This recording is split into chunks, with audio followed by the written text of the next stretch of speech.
Hello guys, in this video I am going to show you how to change your password on the MyMonii application. But first I just want to mention, don't forget to subscribe to my channel, because at 10,000 subscribers I am going to show you my whole YouTube revenue statistics and growth strategy, how to make money online. So let's jump into it. First of all, open the application on your phone. After that you should click on the settings button down below, which is the last option.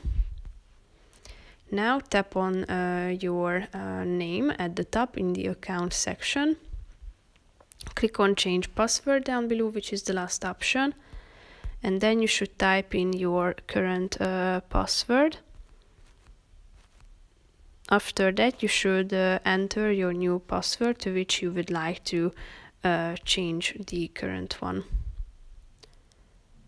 After entering your new password, click on this arrow pointing to the right direction down below in the right side corner, and as you can see, your password has been changed and updated, so you are free to use it when you open the application. So that's pretty much it for this video, guys. See you in the next one. Bye bye.